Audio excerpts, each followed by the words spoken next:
अलैकुम वरहमतुल्लाहि वबरकातुहू। सामईन नज़रीन, मैं आज माजी के ज़िला शाहपुर और ज़िला सरगोदा और उस वक्त की तहसील खुशाब के एक मशहूर किरदार की ज़िंदगी का आज तफसीलन जायज़ा ले रहा हूँ और वो किरदार है चिराग बाली।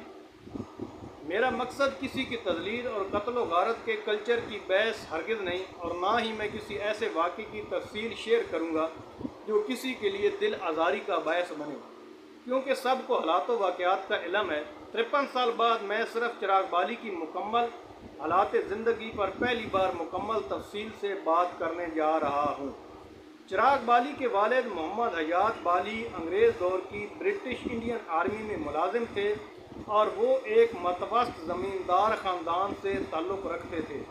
मोहम्मद हयात बाली नायक के तौर पर ब्रिटिश आर्मी में दूसरी जंग अज़ीम के ख़ात्मे के आसपास या इससे कुछ अर्सा पहले 1940 की दिहाई के अवाइल में फ़ौज से रिटायर्ड होकर वापस हडाली आ गए थे और यहाँ अपनी ज़रई ज़मीनों की देखभाल करते थे। चिराग बाली 1928 में कस्बा हडाली और उस वक्त के ज़िला शाहपुर में पैदा हुए और 1943-44 में जवानी में वो अंग्रेज़ फ़ौज में भर्ती हुए। चिराग ने इब्तदाई ट्रेनिंग अम्बाला कैंट, जो अब भारतीय पंजाब में वाक़ है, वहाँ से हासिल की और अम्बाला कैंट और दिल्ली के करीबी फ़ौजी मराकज़ में तैनात रहे।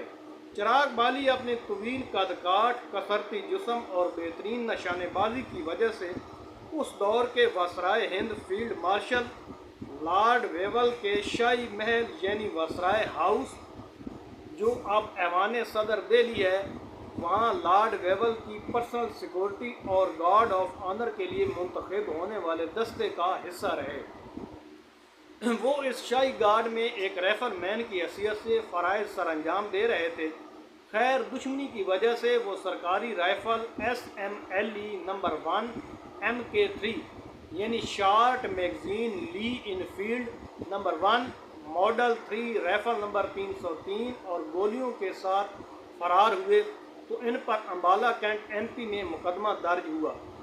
दुश्मनी में कई कत्ल हुए और 1956 में पुलिस ने बाकायदा इसकी हिस्ट्री शीट खोली और इसे इंतहाई ख़तरनाक इश्तिहारी करार दिया गया। 1956 से 1962 तक का दौर इसके अरूज का दौर माना जाता है। 1951 में शाहपुर और खुशाब के दरमियानी इलाके में पुलिस ने इसे पहली बार घेरा, लेकिन वो फ़ौजी तरबियत और दलेरी की बदौलत फायरिंग करता हुआ हिफाजत से निकलने में कामयाब हो गया। 1950 की दिहाई के आगाज़ में वो पहली बार पुलिस के हत्थे चढ़ा। इसे मालवाली अटक के कस्बे के करीब से गिरफ्तार करके शाहपुर जेल में मुंतकिल किया गया। वहाँ ये किसी तरीके से जेल से फ़रार होने में कामयाब हो गया। ये सनसनीखेज़ वाक़या था जिसने इसे पूरे पंजाब बल्कि मगरबी पाकिस्तान में मशहूर कर दिया, और इस वाक़े पर हुकूमत पाकिस्तान और सरगोदा पुलिस ने इसे मोस्ट वांटेड करार देकर इसके सर पर 5000 नगद रकम का इनाम रखा, जो आज के तकरीबन 1.5 से पौने 2 करोड़ रुपए बनते हैं। जेल तोड़ने के बाद चिराग बाली को 1958 के अवाखिर में सरगोदा और खुशाब के इलाके से एक बड़े डकैती और इक़दाम कत्ल के केस में दोबारा गिरफ्तार करके सख्त सिक्योरिटी के तहत डिस्ट्रिक्ट जेल मियांवाली मुंतकिल कर दिया गया।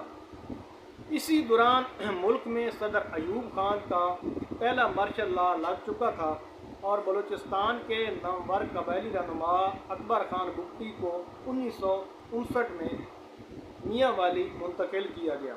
ये दोनों शख्सियात मियांवाली जेल में इकट्ठी रहीं। नवाब अकबर बुगटी चिराग बाली की दलेरी, निडर मिजाजी और इसके मखसूस असूलों यानी कि गरीब परवरी और ख़वातीन के एहतराम से शदीद मुतासिर हुए और दोनों में गहरी शनासाई हो गई। बाद में जब बाली को नवाब अकबर बुगटी के असर रसूख पर जेल से रिहा किया गया, तो इस दोस्ती का ये असर हुआ कि जब पंजाब में इनके गिर्द घेरा तंग हुआ तो इन्होंने कुछ अर्सा बलूचिस्तान के कबायली इलाकों में पनाह ली। जेल से रिहाई के बाद चिराग बाली की ज़िंदगी का सबसे बड़ा टर्निंग पॉइंट आया। सरगोदा पुलिस के एक अफसर ASI मोहम्मद रफ़ीक भट्ट चिराग के पीछे लगे हुए थे। मार्च 1961 में मुखबिर की अतला पर एएसआई ने पुलिस की भारी नफरी के साथ चिराग के डेरे पर रेड किया। सामना होने पर चिराग ने एएसआई मोहम्मद रफीक भट्ट को मौका पर शहीद कर दिया और पुलिस का घेरा तोड़कर फरार हो गए। इस कत्ल के बाद हुकूमत मगरबी पाकिस्तान ने क्रैक डाउन का हुक्म दिया।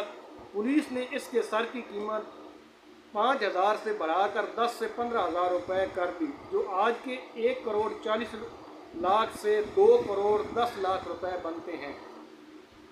1956 से लेकर 1971 तक तकरीबन 15 साल चिराग बाली का नेटवर्क इतना मजबूत था कि पुलिस के कुछ मकामी एहलकार और इलाके के वडेरे जागीरदार इसके खौफ की वजह या अपने मुखालफिन को दबाने के लिए इसकी मुखबरी नहीं करते थे या इसे पनाह देते थे, जिसकी वजह से वह कानून की गिरफ्त से बचते आ रहे थे।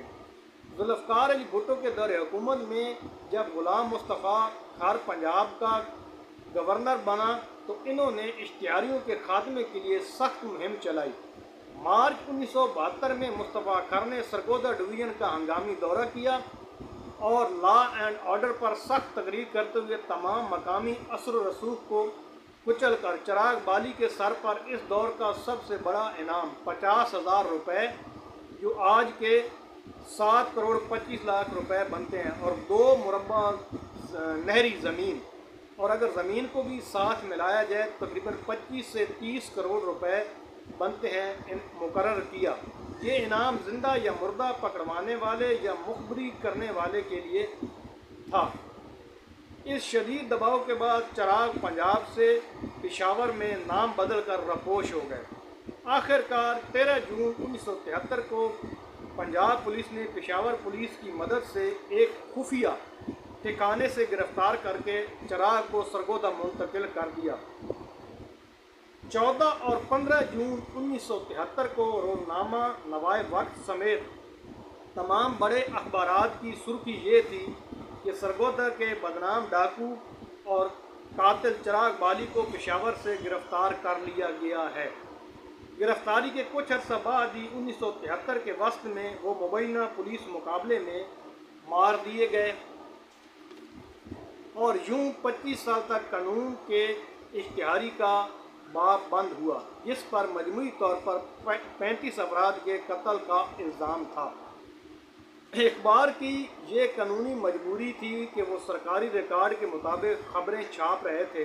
चुनाचा अखबारात ने लिखा कि लाश को ज़ाब्ते की कार्रवाई और पोस्टमार्टम के बाद पुलिस की सख्त निगरानी में आबाई गांव हडाली पहुंचाकर चंद करीबी रिश्तेदारों की मौजूदगी में सपुर्द खाक कर दिया गया है, क्योंकि पुलिस ने चिराग की लाश को खुशाब चौक में नुमाइश के लिए रखा हुआ था और किसी मकामी शख्स या वारिस में जुर्रत न थी कि वो आकर लाश ले जाते।